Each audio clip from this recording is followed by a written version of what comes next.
Vores næste taler har en relation til Palæstina på flere forskellige måder. Både gennem hendes personlige relation, gennem hendes mors side, hendes jødiske familie på hendes mors side, og har været der gentagne gange. Vi har været der sammen for både lidt over 10 år siden. Den tur, du ikke kan huske. Jeg kan huske, at der stadig ikke kunne sætte mig om tiden. Og igen sidste år under hendes feltarbejde, hvor hun har skrevet speciale om israelsk-palæstinensiske par. Og det bliver med udgangspunkt i det, som hun skal tale i dag, om forestillinger om det, hun kalder co-resistance og antisionistisk jødisk engagement. Og så er hun en del af det her nystiftede jødiske netværk for danske jøder, som stadig er ved at finde navn og formulere sig, men som virkelig er en vigtig stemme, som jeg har savnet meget på dansk jord. Så rigtig godt imod selv.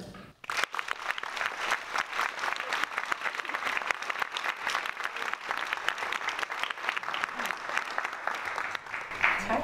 Det er med stor ydmyghed, at jeg står her i dag, og alle de ting, som jeg kommer til at snakke om, vil ikke give mening at snakke om, hvis det ikke havde været for de forhenværende talere, som simpelthen har givet det vigtigste indblik i alt fra dekolonisering og til situationen på Vestbredden og i Gaza nu. Så det vil jeg bare lige sige stort tak til jer for det.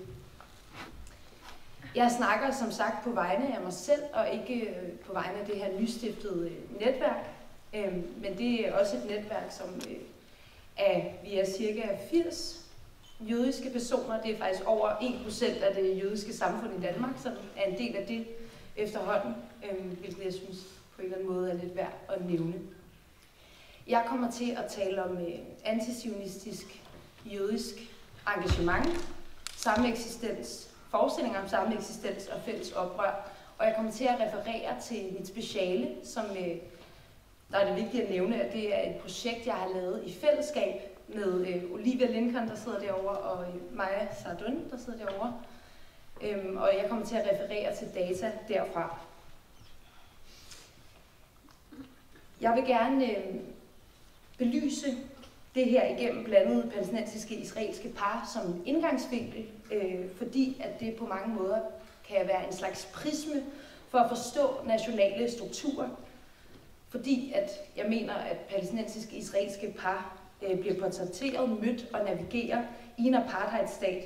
Og det er altså noget, der kan fortælle os om levet segregering, om undertrykkelse, om etnonationalistiske grænsedragninger, men også om det, at samme eksistens ikke kan muliggøres uden fælles oprør. Blandede israelske palæstinensiske par eksisterer inden for to meget modsatrettede og meget politiserede fortællinger. På den ene side så portrætteres de som de her symboler på fred, på samme eksistens, på progressiv udvikling i en israelsk kontekst. Så længe de altså ikke går imod det her nationale, så længe de ikke går imod den her etnonationale zionistiske agenda. Der eksisterer også et andet narrativ, og det handler om, at de er landsforrædere. Her er der altså tale om en stat, der opretholder etnonationale grænser ved ikke at tillade civile vielser, altså borgerlige vielser. Man kan altså ikke blive gift uden for ens egen religiøse gruppe. Sociologen Sylvie Fouquier-Bijawi, hun argumenterer for, at blandede ægteskaber mellem palæstinenser og israelere fortsat bliver forstået af den israelske regering som en politisk handling. Som en politisk handling, der truer jøders integritet og overlevelse i deres eget land.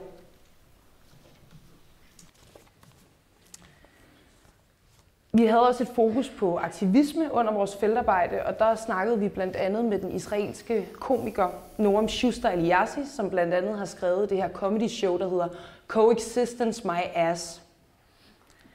Og hun var en af de mange antibesættelsesaktivister, som vi snakkede med, som lagde vægt på det her med, at 90'erne og The Era of Coexistence og Oslo-aftalen i praksis havde været med til at normalisere besættelsen, men også været med til at normalisere ideen om Israel og Palæstina som to lige parter i forhandling. I det her aktivistiske segment så blev der set kritisk på ideen om, at blandede par de symboliserede fred og demokrati. Og det var også en fortælling, som mange af de blandede par på mange måder led under. Ligesom en masse andre forskere, der forsker i blandede par i forskellige kontekster, så er jeg heller ikke af den overbevisning, at blandede par er en kur imod racisme, og i den her forbindelse heller ikke en kur imod etnisk udrensning, apartheid og folkemord. Og noget af det, vi kom frem til, det var, at blandet par som fænomen ikke nødvendigvis var med til at forbedre interetniske relationer, men de har et potentiale for at udfordre national zionisme og etnonationale kategoriseringer. Ligesom at blandede par, de lå i det her spænd imellem de to narrativer om sameksistens og om at være en trussel mod israelsk nationalsikkerhed, så mødte vi også tit de her analogier om Israel og Palæstina som to personer i et toksisk forhold. Den palæstinensiske rapper Tamar Nafar, han udtalte i et interview, at the coexistence between Jews and Palestinians is like a man who beats his wife at home, yet they look like a perfect couple on the outside. Her kan man så også lige stille spørgsmålstegn ved, om de virker som et perfekt par udadtil. Men den her diskussion, det var også noget, som vi oplevede i et interview med et blandet par, som vi kalder for Dalia og Sami.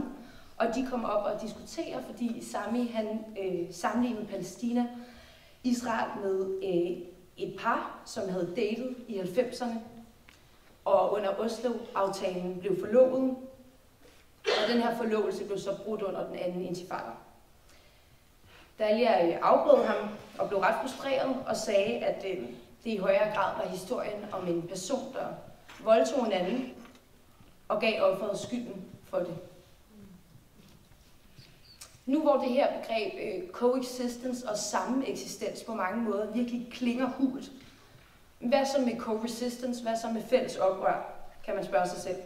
Findes fælles oprør imellem Jordanfloden og Middelhavet? Det var noget, som vi snakkede om med journalisten Amira Hass, som er bosat på Vestbredden og laver journalistik derfra.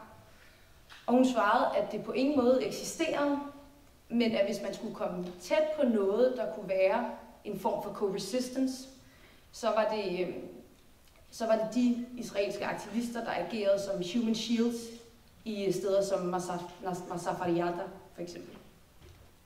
Vi talte også med den palæstinensiske jødiske organisation Standing Together, som nogle af jer måske har set på sociale medier. En af deres forpersoner, som er den palæstinensiske aktivist Rola Daoud, hun fortalte, at der på deres kontor var et forbud mod at bruge ordet coexistence, sameksistens. I stedet så skulle man bruge termen shared life, delt liv, for det var det, som de arbejdede imod. Under en anden samtale med en palæstinenser, der havde arbejdet meget i NGO-verdenen, der gav hun også udtryk for, at en af de grunde til, at vi ikke mødte det her co-resistance-begreb blandt binationale organisationer, det var, at det at bruge ordet oprør i en 48-kontekst på mange måder kunne forårsage, at man blev stemplet, at organisationer blev stemplet som terrororganisationer.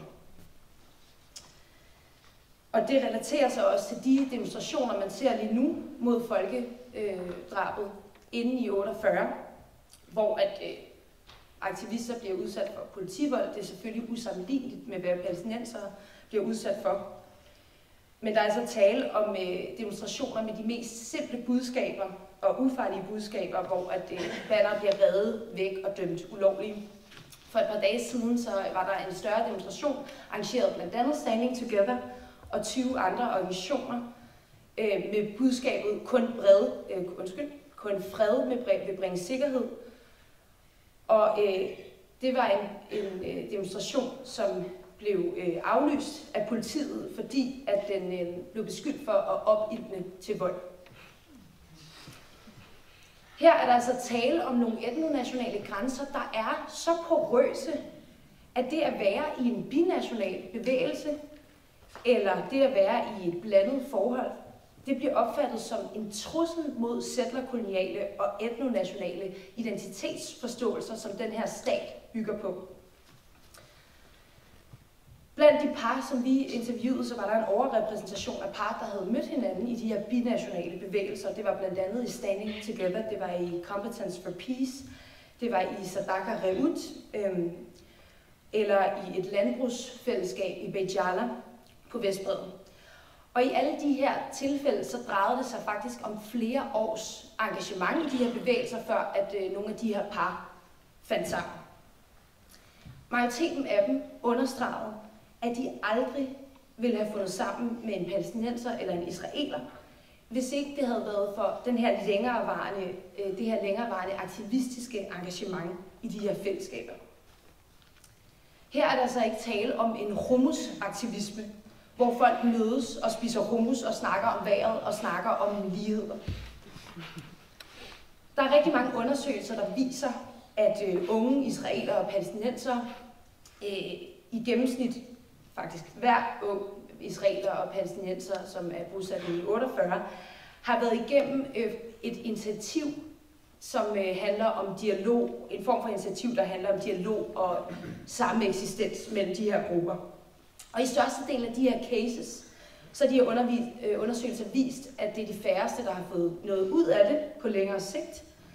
Og det faktisk primært har været de jødiske facilitatorer, som har lært noget af de her initiativer. Og det er jo ret sigende. Og det tyder jo på, at mødet i sig selv er ikke det, der har betydning, men det er kvaliteten af mødet. Flere israelske informanter beskrev os, hvordan at de aldrig nogensinde ville være blevet konfronteret med den palæstinensiske oplevelse, hvis det ikke var for aktivisme i binationale bevægelser. Og det her står altså i kontrast til de palæstinensere, som vi snakkede med, der har været en del af de her bevægelser. Fordi for palæstinensere fra 48, så har den oplevelse af at være minoriseret, den oplevelse af at være andenrangsborgere, har været en del af deres liv, og det har gjort, at de har udviklet den her form for dobbelt bevidsthed for at overleve og navigere i den zionistiske settlerkoloniale stat. Blandede par, de var i modsætning til andre etnisk homogene par, tvunget til at have svære samtaler omkring deres positionering, omkring undertrykkelse, omkring besættelse i en tidlig begyndelse af deres forhold. Og det var både på et eksistentielt plan, i forhold til ulige strukturer, der langsomt sev ned i den intime sfære, men også på et praktisk plan, som i, jeg sørger for at tale hebraisk til dig, når vi går igennem security. Hvordan passerer vi, hvordan passer vi som et jødisk par i det offentlige rum? Jeg sørger for at køre bilen, når vi skal besøge din familie på Vestbredden, så vi fremstår som en normal israelsk familie, der bare lige skal smutte ind på Vestbredden. De her perspektiver, mener jeg, er med til at understøtte, at co-resistance, fælles oprør, ikke kan finde sted uden samtaler om ulighed, magtomfordeling og strategisk brug af privilegier. Aktivisme kommer aldrig nogensinde til at handle om bare at møde den anden. Et bæredygtigt møde kræver aflæring, og det kræver som minimum en anerkendelse og en sensitivitet over for iboende ulighed og de dynamikker, der altid kommer til at være til stede i de her møder.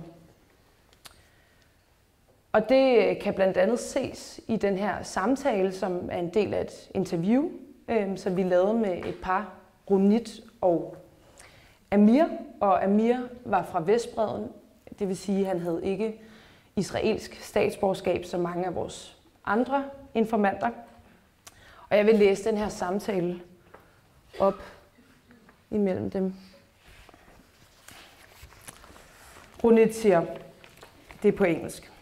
This relationship, to choose it, not just to choose it, but to live it, is not easy.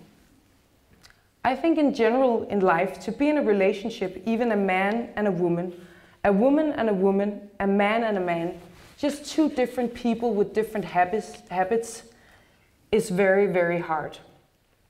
For me, it's a miracle that it happened and succeeded. It's really hard work all the time. I'm more privileged than him in every way. I can work here.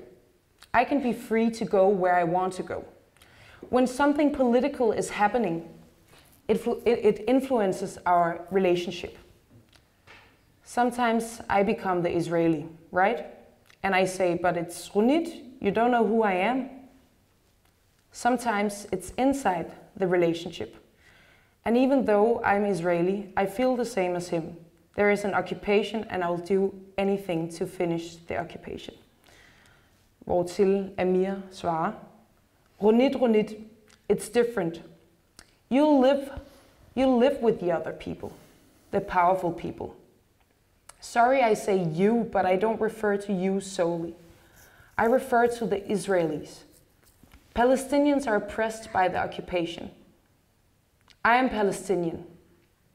Let's imagine you and I as an example. We're listening to the news. For you, it's easy not to look. I cannot not look. I can't. It's me. It's mine. It's there. Do you understand? Det her citat, det vidner jo tydeligvis om en smerte og dybt ulige grundvilkår. Og jeg synes også på mange måder, at det taler for sig selv.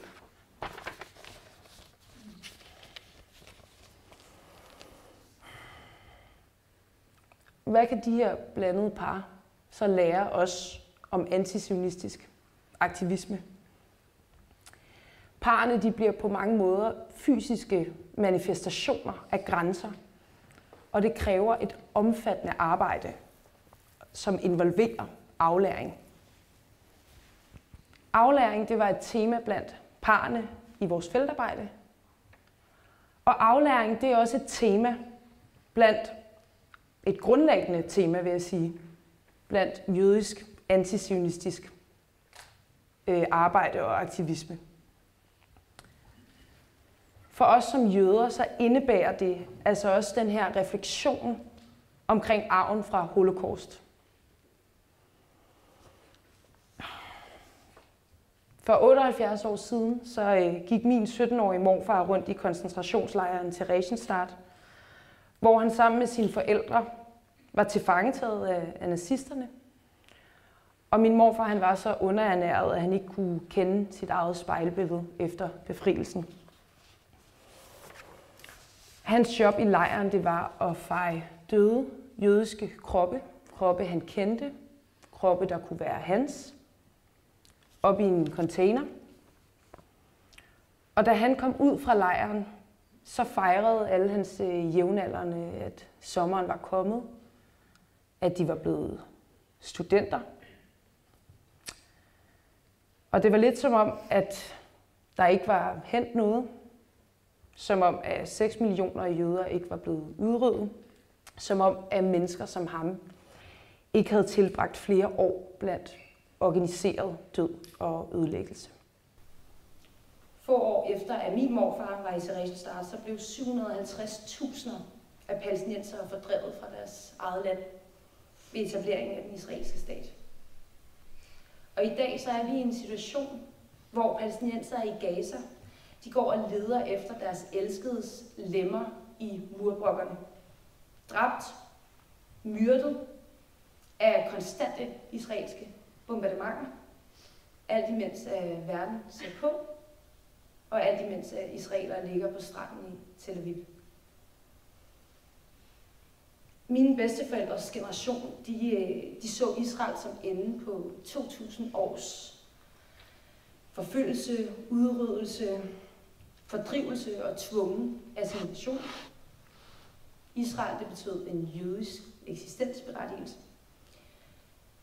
Jeg og rigtig mange andre unge jøder, ikke kun unge, men jøder i dag, men især jøder i min generation og få i mine forældres generation, de deler ikke den her romantiserede forestilling om Israel, som mange er vokset op med, og mange er vokset op med, at det har været en primær del af vores jødiskhed. Jeg har ikke vokset op i et særligt zionistisk narrativ, men i løbet af min opvækst, så er det som om, at jeg stadig har set det her sted som et form for andet hjem. Den amerikanske antisionistiske aktivist Simone Zimmerman, hun beskrev, hvordan hun som barn voksede op med, at Israel var det her mytiske, jødiske Disneyland. Og som hun siger, it was the core of being a Jew. You did prayers, and you did Israel. Det her aspekt, det tror jeg, mange jøder i diasporaen kan genkende. Og selvom at traumer går igennem generationer, så er vi i en anden situation i dag, end vi var i 45. Og vi ser på det, der foregår. Og vi kan på ingen måde forene os med det. Vi ønsker lighed. Vi ønsker et frit Palæstina. Vi ønsker retfærdig fred imellem floden og havet. Og vi ved, at jødiske traumer aldrig nogensinde kan heles igennem koloniseringen af Palæstina. Vi er mange, der er ved at finde ud af, hvordan det her oprør skal se ud. Også indenfra, men også det større fælles. Og i den her søgen efter, hvordan det her oprør skal se ud, så mener jeg, at man kan læne sig op af Edward Said, der siger, we must start from the perspective of the victims of Zionism. Tak.